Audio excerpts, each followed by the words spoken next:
Bok,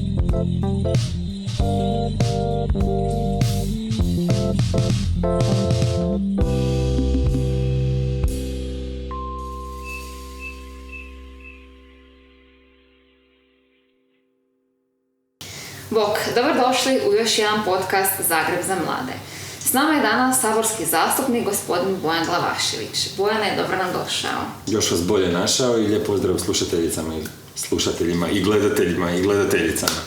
Evo, jedno naizgled lako pitanje za početak. Koji su najveći izazovi za mlade u Zagrebu? Pa, ima ih puno.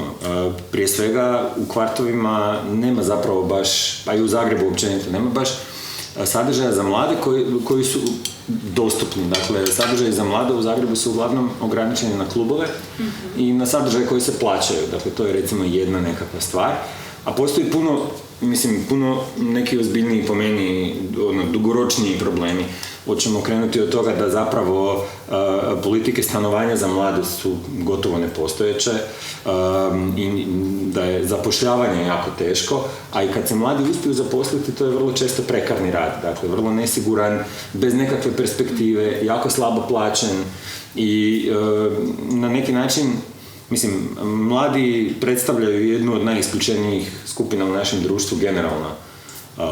I evo, možda između ostaloga, iako razumijem, razgovarali smo malo o tome i ranije, koja je nekakva svrha ovog našeg razgovora, ali o ovakvim stvarima isto treba puno pitati mlade.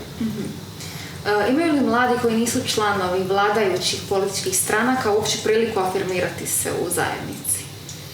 Pa, generalno je to dosta slabo i mislim da možda je veći problem za one mlade koji ne žive u velikim gradovima.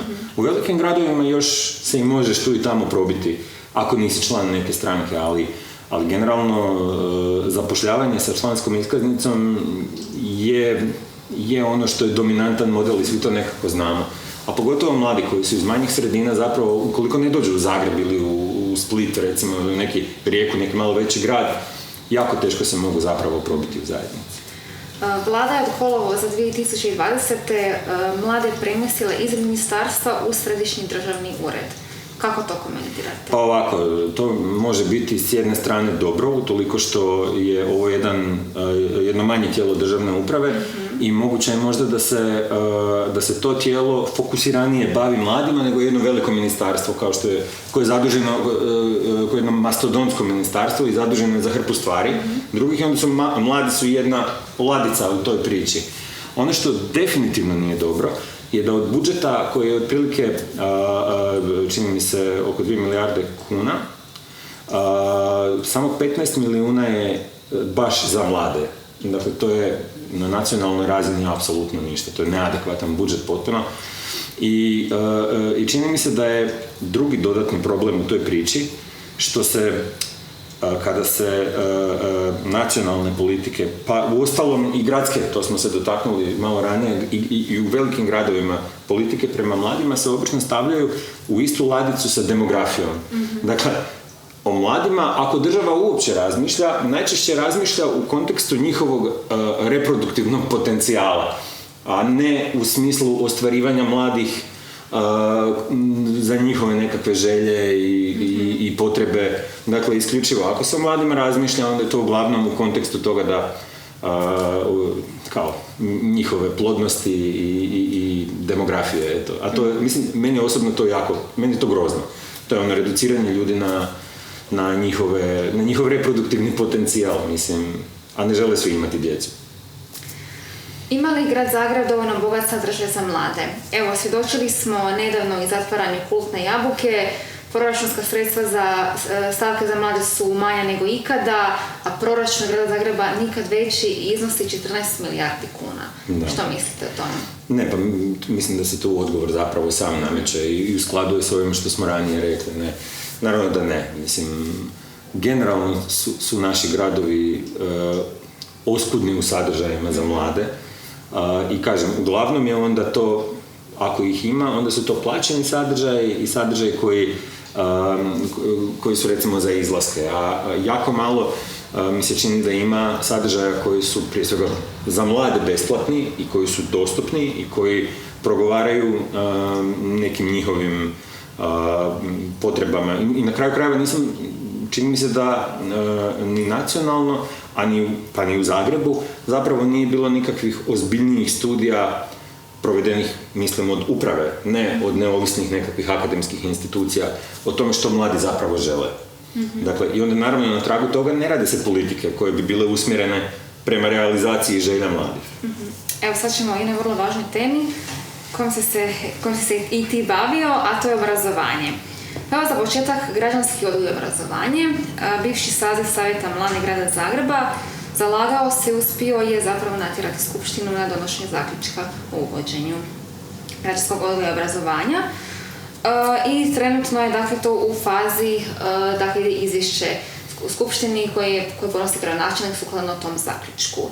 Pa evo što misliš, hoće li se aktualna gradska vlast baviti time kako spada ili je to samo evo trenutno neki kratki trend, odnosno predizborno obećanje, jer znamo da nam izbori slijede u 5. mjesecu. Da, ja mislim da od ove gradske vlasti ne možemo apsolutno ništa dobro očekivati, ni na koji način.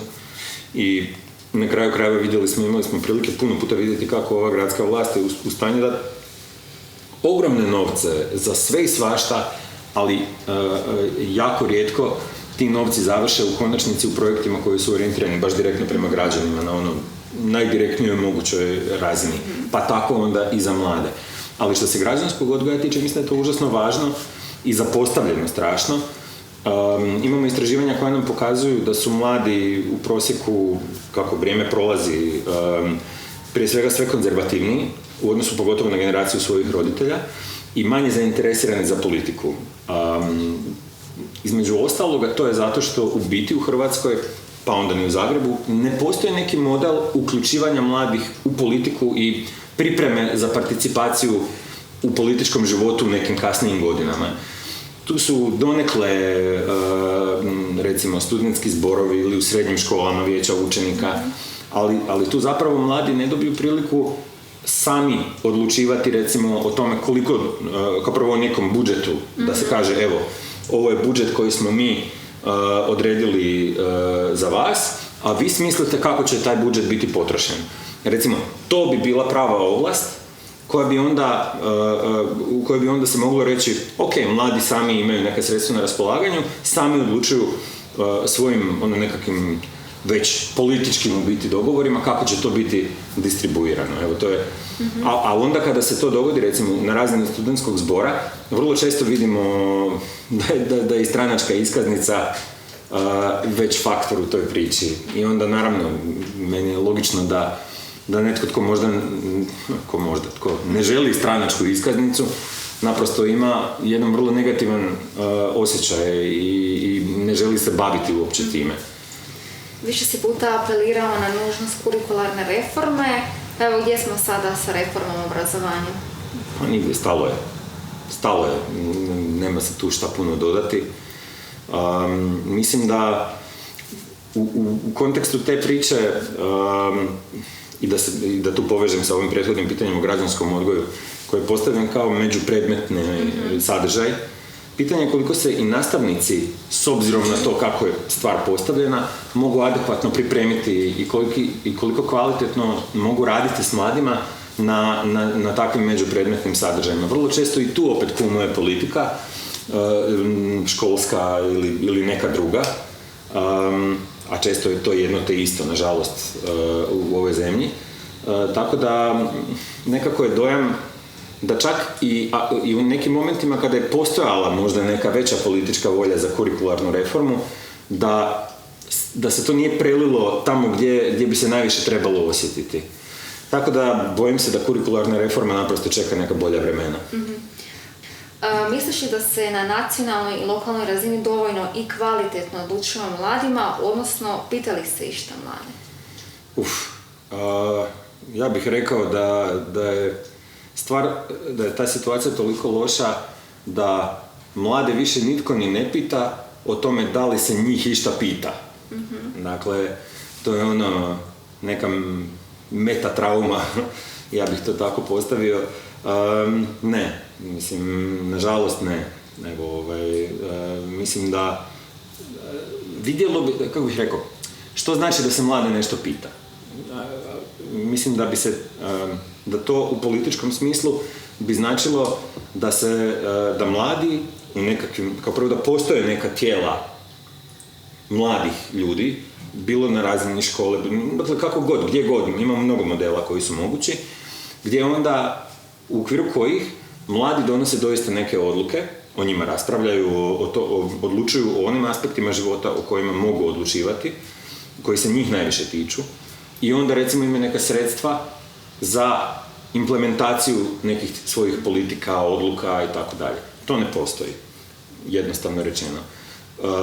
Savjeti mladih negdje funkcioniraju bolje, negdje funkcioniraju lošije, ali to, nažalost, puno češće ovisi o dobroj volji političkog leadershipa u njihovoj zajednici, nego o tome, hoću reći, ja bih puno radije vidio snažne i institucionalizirane nekakve oblike političke participacije mladih, ne sad nužno u Saboru, iako zašto ne, ali na lokalnoj razini, i da onda se tu može već vidjeti da se mlade doista nešto pita. A ovako, naprosto to ostaje nekakva ništa. To zapravo i ne postoji. Trenutno imamo jednu bipolarnu situaciju. Dakle, i u skupštini i u Saboru sjedi samo jedna mlada osoba, a s druge strane, primjerice, nerijetko vidimo da mladi s 25 godina, tek završenim fakultetom i stranačkom iskaznicom, postaju savjetnici ministara, konkretno slučaj ministra Ćorića, pa evo, kako to komentiraš? Pa mislim da ima jako malo, da je problem prije svega u političkim strankama. Dakle, jako malo političkih stranaka ima u svojim statutima definirane kvote mladih, recimo, na listama, na lokalnim, nacionalnim izborima i tako dalje, a još manje stranaka ih poštuje. Dakle, nekako sva su tu vrata zatvorena. Čak moje iskustvo je, ja sam bio svojevremeno član Socijaldemokratske partije Hrvatske, u kojem postoji forum mladih, i ono što mi je uvijek smetalo, dok sam bio član predsjedništva, predlagao sam da predsjednica foruma mladih bude po dužnosti, po funkciji članica predsjedništva stranke. To je po uzoru na skandinavske socijaldemokratske stranke, u kojima se strašno poštuje. Dakle, predsjednik njihove organizacije mladih ili predsjednica su u njihovim državama, u njihovim strankama među 5 najutjecajnijih osoba. I strašno se gleda što njihove stranačke organizacije mladih, politike koje oni zagovaraju, stavove i tako dalje. Međutim, temeljni problem leži i u činjenici da bez političkog angažmana mladi vrlo često budu ostavljeni bez ičega. U politici se još, vrlo rijetko, znači skoro nikada, ali vrlo rijetko se im može dogoditi da netko tko je mlad završi u Saboru, bude izabran.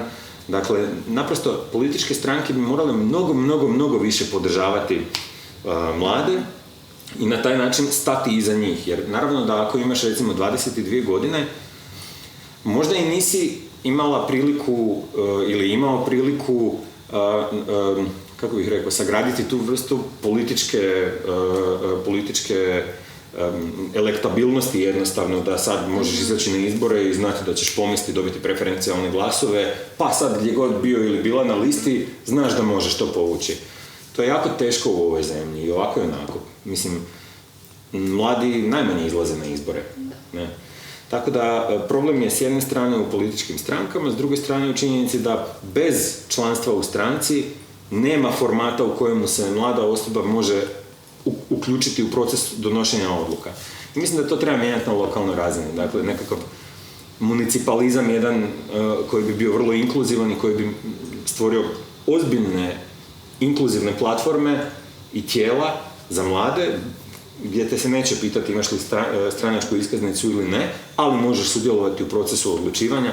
To bi bila jedna stvar koja bi sigurno popravila stvari, i to puno. Evo, malo prije si spomenuo da mladi najmanje izlaze na izbore. Evo, zaključno na sve što si rekao do sada, što si detektirao kao najveći razlog političke apstinencije mladih u Hrvatskoj? Ovako, moram reći da malo mi je nelagodno govoriti u njihovo ime. To je nešto što smatram da prije svega treba pitati mlade. Ja sa svojih 36 godina ne bih rekao da sam star, ali nisam mlad više definitivno. Tako da njih treba o tome pitati, ali mislim da postoje neke zajedničke stvari sa svima ostalima u Hrvatskoj. A to je da zapravo mnogo ljudi ne vjeruje da se išta može promijeniti na bolje. A i ta tiha većina ljudi onako naprosto korača kroz život i gleda, pogotovo mladi, kako da naprosto odu van i da dođu u neku sredinu gdje će imati ravnopravnije prilike i za naći posao, i za naći stan i riješiti si nekakve životne probleme i pitanja koja se svako ljudsko biće, ja mislim, želi riješiti. Ta silna energija koju mladi imaju i taj silni potencijal naprosto nestane. Jer, ako imaš državu i gradove koji te promatraju prije svega iz perspektive tvojih reproduktivnih organa, poruka ti je jasna. Šta sad, ako ne želiš imati djecu, gdje se ti u toj priči nalaziš? Pogotovo ta diskriminacija, recimo kod APN-a, kao mlade obitelji, uvijek se gleda, mladi koji ne žele imati obitelj su u toj priči diskriminirani. Jednostavno. Poruke koje ova država šalje mladima je: ili ćete se uklopiti u našu priču o tome da ste povezani sa demografijom i da je to vaša uloga, ili ništa, sorry. A koja je tvoja poruka za mlade? Moja poruka za mlade je da ja nisam, mogu početi od sebe, ja nikad nisam prestao vjerovati u mogućnost promjene nekakve i mislim da mi to možemo kao zajednica, kao društvo, kao naprosto građani, ali moramo se probuditi i moramo pronaći u sebi vatru da se borimo za to. Meni je drive bio to što je ovo moja zemlja. Drugu nemam. I nakon svega što smo moja obitelj i ja prošli u ratu, a to je, kako bih rekao, govorim iz perspektive moje generacije, koja više nije mlada. Današnji mladi o ratu nemaju sjećanja kao što ima moja generacija, ali jako intenzivno osjeti njegove posljedice po naše društvo. Ovo je naša zemlja, drugu nemamo uglavnom i umjesto da pristanem na to da je sve teško i nepromjenjivo i ružno i nikako, moja ideja je bila da se borim za nju. I to je ponekad izrazito neugodno, ali kragu, koja je alternativa da prepustimo umreženoj političkoj mafiji. Za mene to nikad nije bilo prihvatljivo. Eto, to je... Mogu ponuditi samo svoje iskustvo, ne bih im htio reći, osim tog poticaja nade nekakve, mislim da ne bi bilo primjereno da im ja sad govorim trebate ovo i ovo. Evo, mogu samo to ponuditi. Bojane, puno ti hvala, a hvala i vama što ste nas gledali. Vidimo se za tjedan dana. Bok!